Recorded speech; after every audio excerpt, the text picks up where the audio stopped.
तो गुरुजी जैसे आपने कुछ पैरामीटर्स बताए, तो एक तो कि गुरु के अंडर ही ये साधना करनी चाहिए। हुँ, दूसरा, जैसा आपने कहा कि अगर कोई मेल है, अगर वो भैरवी साधना कर रहा है तो उसके पास अपनी फीमेल पार्टनर मतलब अपनी वाइफ होनी चाहिए। मैं वर्ड वाइफ़ यूज़ नहीं करूँगा। ओके। मैं वाइफ़ की जगह पे यूज़ करूँगा, उसकी लेवल को मैच करने वाली स्पिरिचुअल एनर्जी की फी वो पार्टनर होनी फेमिनिन चाहिए। एनर्जी होनी हाँ, चाहिए।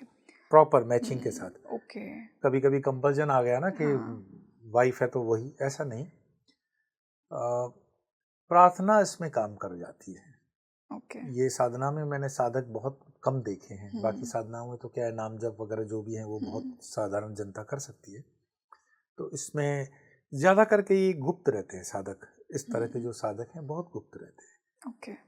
और अगर कोई स्त्री भी करती है तो उसके पास भी जैसा आपने कहा उस लेवल का भैरव उसका होना भैरव चाहिए। होना चाहिए हम्म। और वो लॉयल होते हैं एक दूसरे से।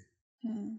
Loyal in the sense not only physically but emotionally, mentally, spiritually. वो दोनों जैसे दोनों मिलके एक बन गए। अर्धनारीश्वर। हाँ, अर्धनारीश्वर। तो उस अर्धनारीश्वर और का अनुभव आप हम्म। समझते हो कि कितनी कमिटमेंट के साथ, कितनी लॉयल्टी के साथ और कितनी 100% प्योरिटी के साथ वो वाली वो साधना होगी। उसमें स्लिप होने का, गिरने का चांस 100% होता है, क्योंकि वो प्रारंभ तो आपके सेंसुअल से ही होगा। हम्म। अपनी इंद्रियों के मार्ग से ही प्रारंभ होती है साधना।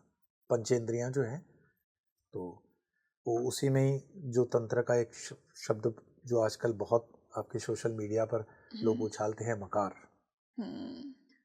तो उसका दुरुपयोग है।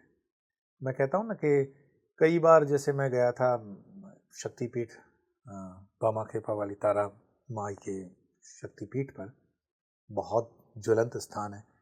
जहाँ बामाखेपा जी ने साधना की है वो स्थान कमज़ोर तो हो नहीं सकता था, जहाँ माँ तारा की इतनी बड़ी गाथाएं हों।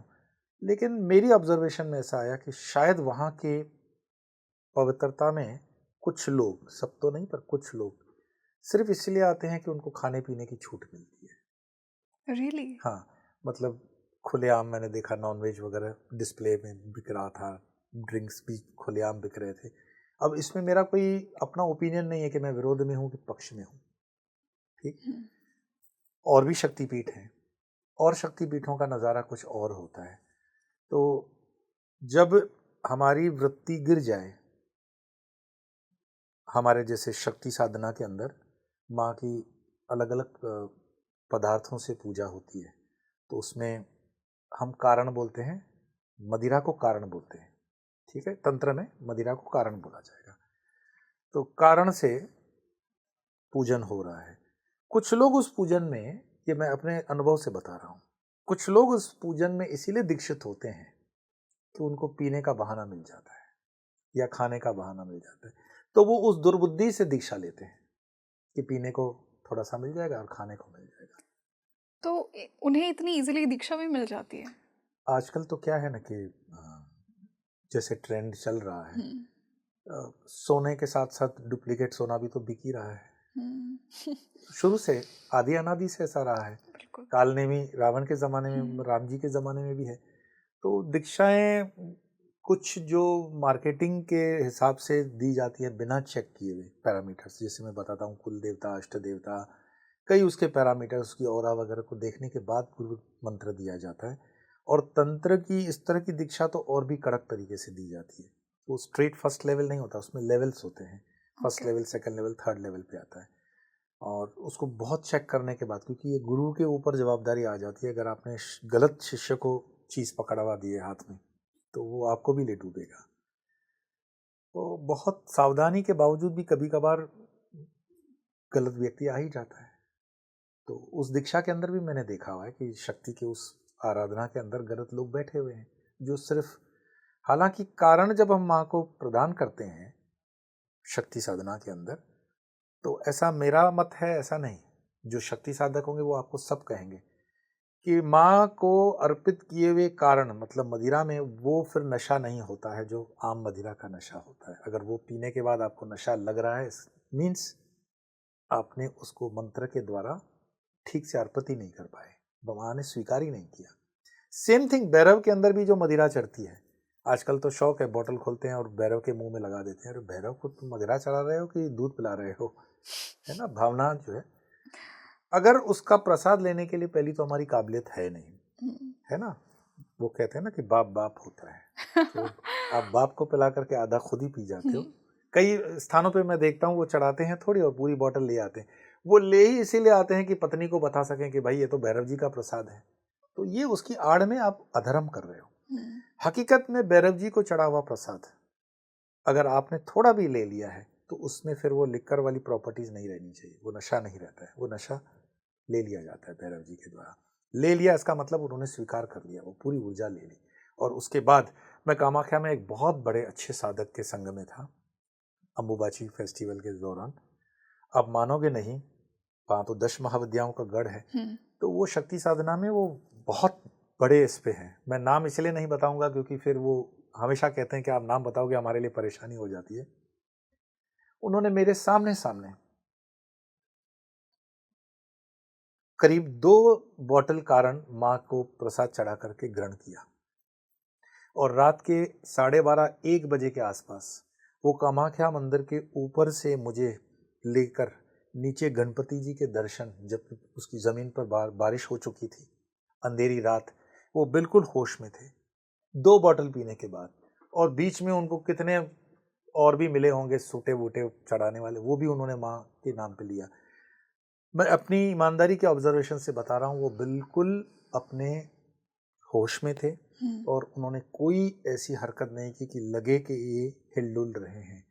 और तब मैंने उनसे पूछा कि क्या कारण है, तो बोले ये मैंने पिया ही नहीं, आपने जो देखा वो मैंने लिया ही नहीं है, ये तो माँ को दिया और माँ ने जो दिया वो मैंने ग्रहण किया। और वो जो मैंने ग्रहण किया वो आप जो मदिरा समझ रहे हो वो मदिरा थी नहीं। तो वो क्या बन जाता है फिर? नहीं, आप अगर जैसे मान लो कोई चीज जिसके लिए दे देते हो, सुपरमार्केट से गए, सपोज करो आपने एक चॉकलेट खरीदी, आपने यहाँ से कैश करेंसी दी, वहां से आपको चॉकलेट आया, तो आप मुझे पूछोगे कि कैश कहाँ गई? कैश के बदले में आपको उसने पदार्थ दे दिया। तो जब माँ को कारण चढ़ाते हो तो माँ कारण वापस नहीं करती, माँ कारण को अमृत बना करके आपको देती है, वो अमृत ग्रहण करना चाहिए न कि कारण। और अगर वो कारण ले रहा है, शराब समझ कर पी रहा है, तो वो अधर्म है, वो धर्म के विरुद्ध है। और मैं मानता हूँ साधना में अभी वो बहुत कच्चा है, बहुत पीछे है। और ये सब चीज़ें समझाना, ये सब चीज़ें एक पब्लिक फोरम पर हर एक के लिए समझाना बहुत मुश्किल है ना। आपके कमेंट्स में भी आ जाएगा कि इस तरह।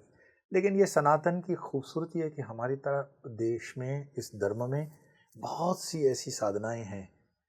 जो साधक जैसी साधनाएं कर रहा है, हमें उसका विरोध या समर्थन न करते हुए सिर्फ न्यूट्रल में हम मान लेना कि जैसी जिसकी श्रद्धा वैसे उसको कर देना चाहिए।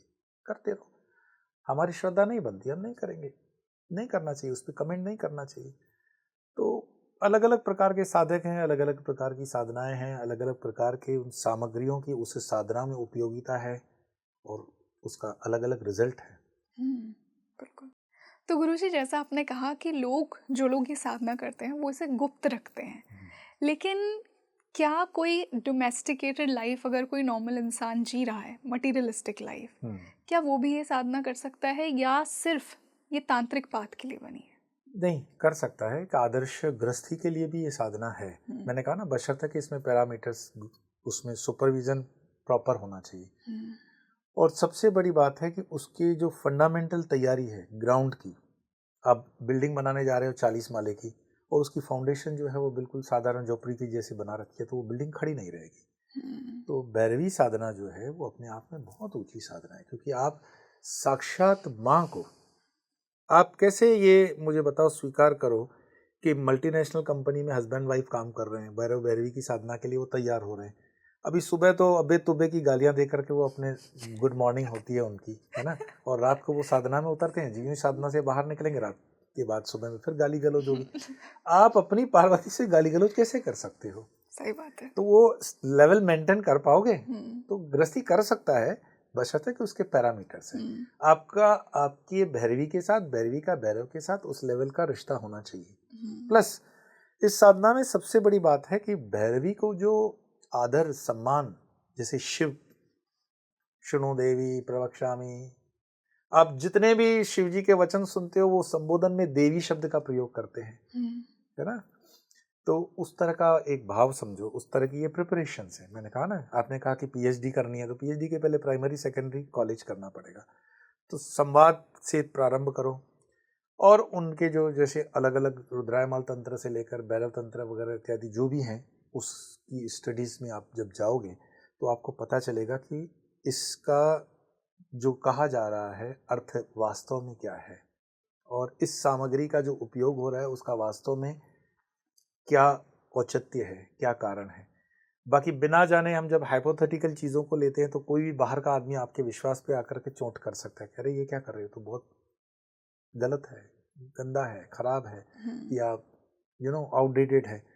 तो जब तक मेरे ख्याल से वो भीतर से भावना शुद्ध न हो और एक तैयारी शुद्ध न हो, तब तक इस साधना में नहीं उतरना चाहिए। ये सबसे स्लीपरी है, खतरनाक है, इसमें गिरने की 99% चांसेस होती हैं। और गृहस्थियों के लिए मना है ऐसा नहीं कहूँगा, लेकिन गृहस्थियों को आपस में उतना लेवल तक पहुँचने की जो तैयारी करनी चाहिए ये भी बहुत मुश्किल है।